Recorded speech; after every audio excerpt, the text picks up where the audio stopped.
They always say your life can change in a single phone call. But for 17-year-old Malik Thompson, life changed the moment flashing red and blue lights lit up the night sky behind him.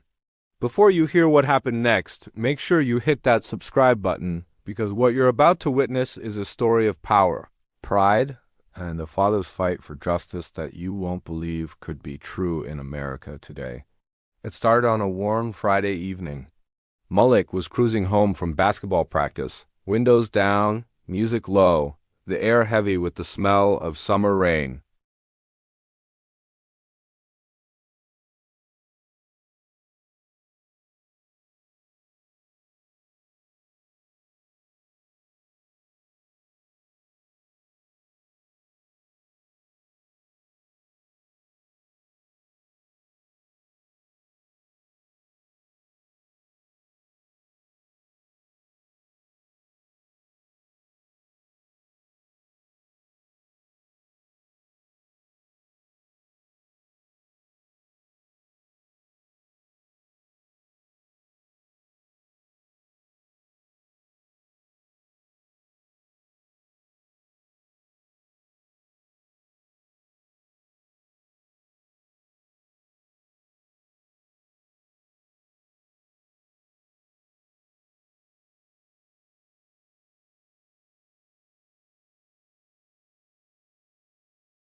He wasn't supposed to.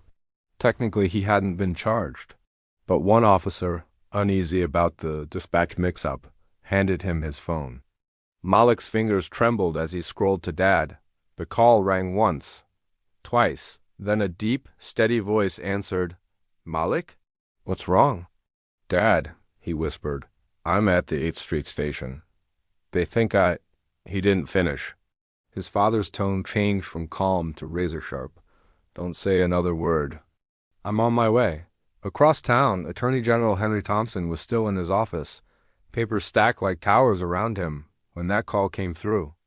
Within seconds, he was out the door, driver following, phone pressed to his ear as he called the chief of police directly. Chief Reynolds, this is Henry Thompson. I have just received a call from my son, detained without probable cause. You have 5 minutes to confirm his status before I arrive. The chief's voice cracked. Sir, there must be some mistake. You're right, Henry replied coldly. And I'm about to correct it.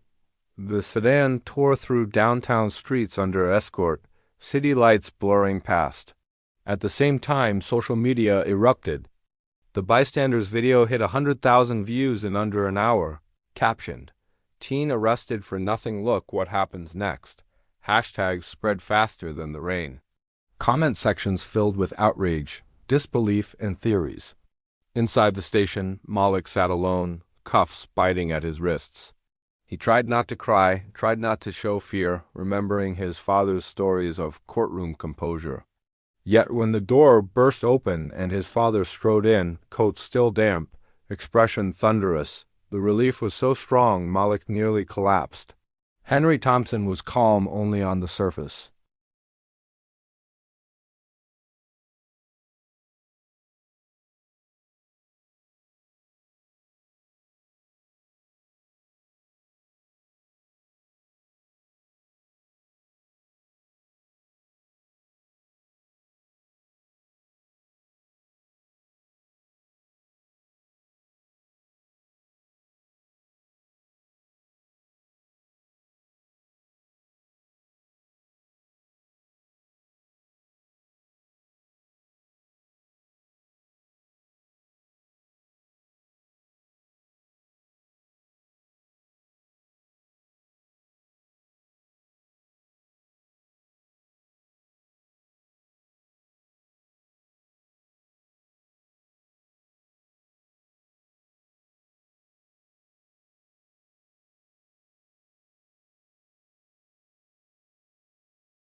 Malik sat at the kitchen table, a mug of untouched cocoa in front of him, while his father paced back and forth, phone pressed to his ear.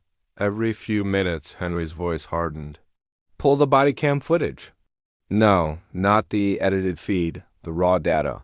He hung up, turned to his staffer on a laptop across the room. And I want an internal affairs liaison ready by sunrise. Malik watched him, guilt tightening his chest. Dad, maybe we should just let it go. I'm okay. Henry stopped pacing. It's not about you being okay. It's about the truth being okay. He knelt beside him, voice softening. If this happened to you with every advantage you have, imagine who it's happening to that nobody films. The next morning, the Attorney General's office was chaos. Reporters camped outside. Civil rights groups were already demanding answers.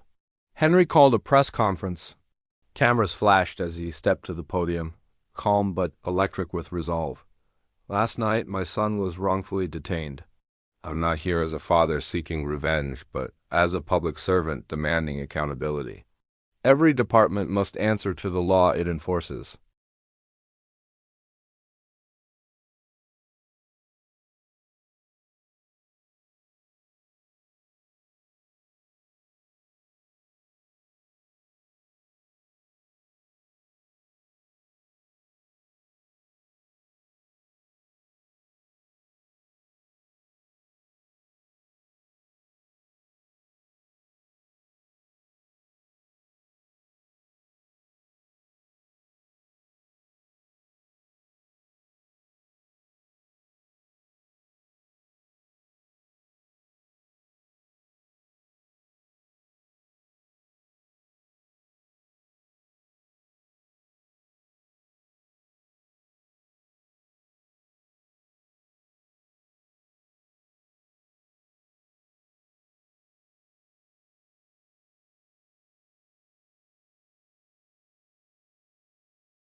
That night, Malik found his father sitting alone in the living room.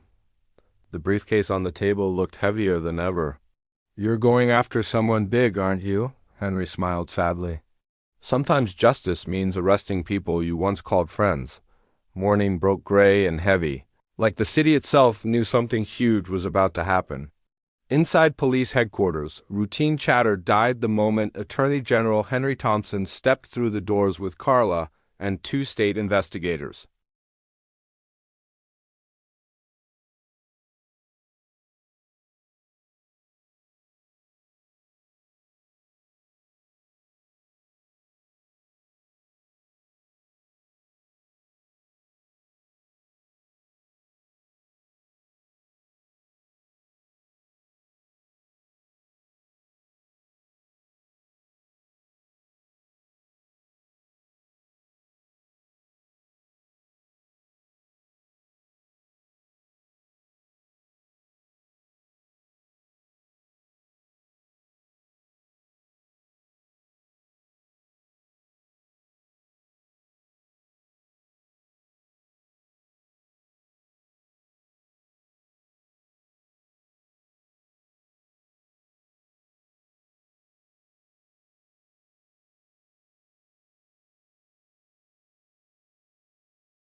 Malik stood off stage, eyes bright with pride.